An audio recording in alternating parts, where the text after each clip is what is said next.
querido amigo Bernardo. Monsieur le directeur, ¿cómo Sí, está usted? muy bien. Très bien, très bien. A ver si te crees tú que... oui. Eh, Estamos de un internacional y que eso que no asusta, tiene ¿eh? nada que ver con lo que vamos a hablar, que son ingleses, vamos, irlandeses. Por eso, Así que el otro día para que veamos el que otro día un somos oyente me internacionales. dijo que en Irlanda no había habido nunca corona. Y entonces, Pero lo había escuchado, que fue lo primero que dijimos. sí. Bueno, Que le campeón. llaman no porque haya una dinastía real, sino porque no tengan monarquía, sino porque son las joyas de la corona. Cuando se habla de Ajá, Cristiano Ronaldo, es la joya de la exactamente, corona, que Falcao es la joya de la corona, tengo que tirar para mi barrio, claro. exactamente, claro. Pues eso, se habla de algo muy importante, ¿no? Bueno, pues nos habíamos quedado en el comienzo de la quinta parte Ujú.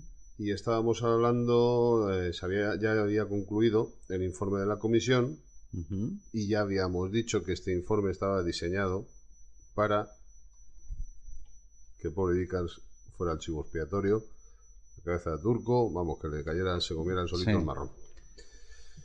Bueno, pues tenemos que hacer hincapié, tenemos que hacer hincapié en que mientras hay terreno abonado para la sospecha, no hay ninguna prueba concluyente que acuse a Goldney de ser el responsable del robo. Tampoco es cierto que se puede acusar así a bote pronto a JP Morgan, aunque haya indicios que pueden hacer sospechar que esté implicado en la exportación de antigüedades que se saquearon a principios del siglo XX. Por ejemplo, recientemente se ha dicho que compró un carro etrusco que posteriormente fue embarcado a Nueva York y fíjate que es curioso que forma parte de la colección del Museo Metropolitano de Arte de la ciudad y cuya vuelta, por cierto, Italia está exigiendo.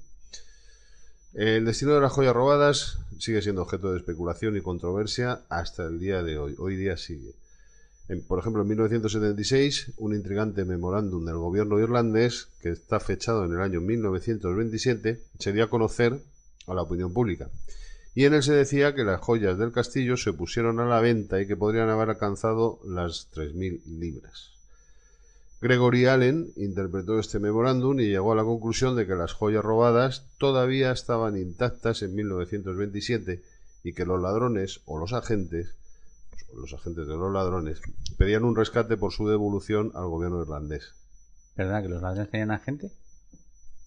Hombre, el ladrón de guante blanco y todo, Tenían... Vale. por supuesto, lo tienen los jugadores de fútbol. O sea, aquí también los ladrones también tienen agente. Vale. Ya llegas a un estatus, ¿no? Está el choricillo.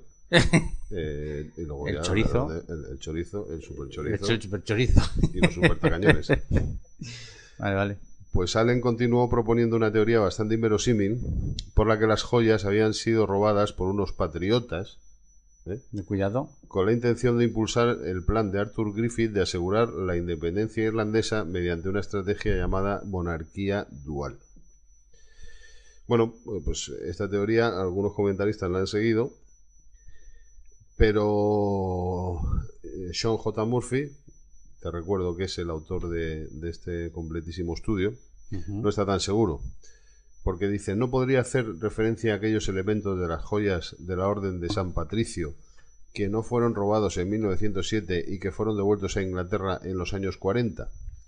Si esta interpretación es correcta, la creencia por la que las joyas robadas permanecieron intactas muchos años después de 1907 no parece que se sostenga. En contra de esto, Miles Dungan ha escrito que Shackleton se puso en contacto con un joyero de Dublín, un tal James Weldon, en 1927, ofreciéndole información del paradero de las joyas a cambio, evidentemente, de dinero. Pero la verdad es que esta historia solo se apoya en recuerdos de la familia Weldon y no está documentada, vamos, pero ni en lo más mínimo. No hay ningún documento. Lo que sí, de lo que no hay duda, es de la abundancia de rumores y leyendas durante años, con teorías como la que sostiene que las joyas todavía pueden estar ocultas en Irlanda o en algún lugar de Inglaterra, o bien están en poder de algún coleccionista en América o de algún otro país. Por eso siempre el robo de las joyas ha sido objeto de un cómic de alto contenido sexual que concluye con una maliciosa insinuación que dice que los diamantes que formaban parte de estas joyas han podido ser incorporados a un magnífico broche propiedad de la reina Isabel II. O sea, para que veas que especulaciones de todo tipo y de todos los colores. En las colinas de las montañas de Dublín, en el año 83, en 1983, se llevó a cabo una excavación por parte de la Policía Nacional de Irlanda, el Garda, que actuó sobre la base de una información que habían recibido de la mano de una nieta de un viejo republicano, tú fíjate, que aseguraba que su abuelo había estado implicado en el robo de las joyas. El resultado, nada de nada. Bueno, pues en una visita a Listowel hace algunos años, a Sean J. Murphy le enseñaron una carta que era claramente falsa, en la que se hacía una referencia muy enigmática a las joyas y que, según decían, estaba escrita por Vickers. La verdad es que mientras algunos autores sacaron a la luz una documentación hasta ahora desconocida, Sean J. Murphy no encuentra las pruebas convincentes que apoyen este tipo de interpretación de los sucesos del robo. El hermano de Sir Arthur Vickers, Harry Vickers, aparece muy poco en la historia de las joyas de la corona irlandesa, aunque más tarde está presente en el apoyo prestado a su hermano en repetidas ocasiones. Y últimamente le sugirió a Sean J. Murphy que Harry Vickers también podría ser considerado como sospechoso, ya que la tradición popular dice que era fundamentalmente un ladrón que robó bienes a su esposa, una tal Edith Long, como ocurrió con piedras que tenía en su joyero, que fueron sustituidas por copias de pasta. La verdad es que esta es una información interesante que merecería por lo menos una investigación, pero la verdad es que, una vez más, no se ha probado nada de eso.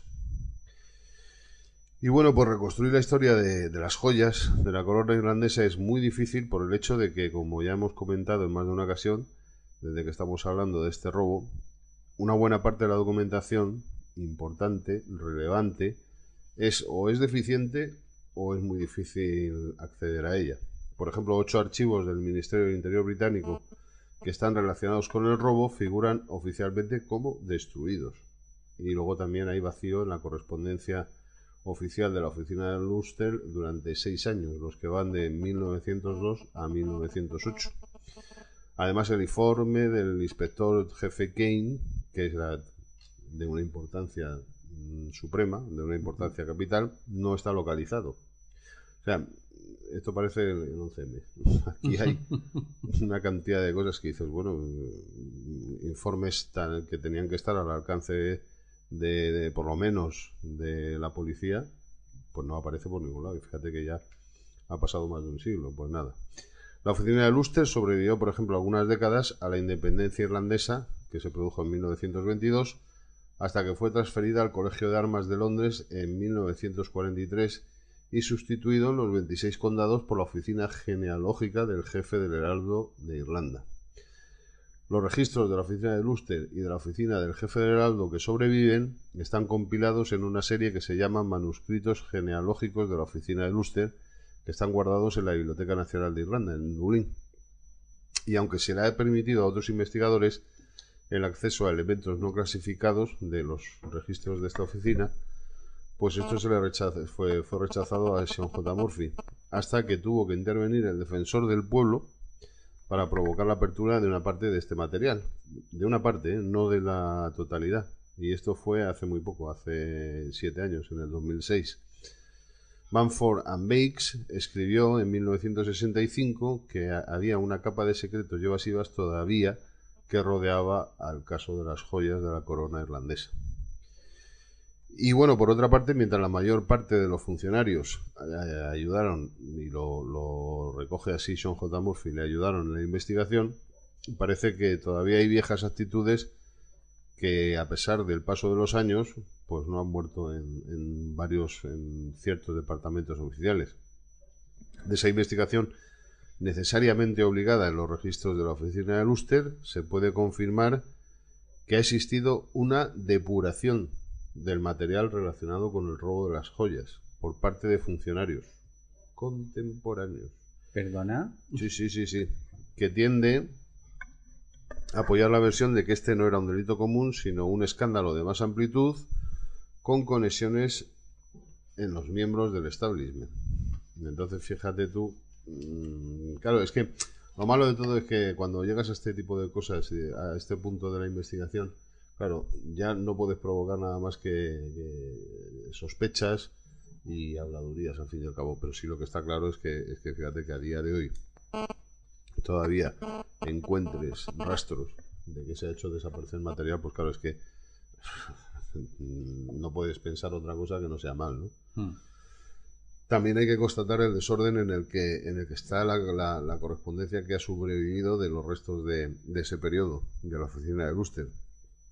Y luego todavía se complica más por el caos en el que cayeron algunos registros de la oficina del jefe del Heraldo en el curso del escándalo McCarthy, que fue un acontecimiento más reciente que guarda muchas semejanzas con el asunto de las joyas de la corona irlandesa. Bien, bueno, pues lo dejamos aquí. Sí, ahora que ya me ahogo lo dejamos. Sí, ahógate un poquito. Eso, y ya la próxima continuamos. Venga. Pues muy interesante, campeón. Muchas gracias. Un abrazo.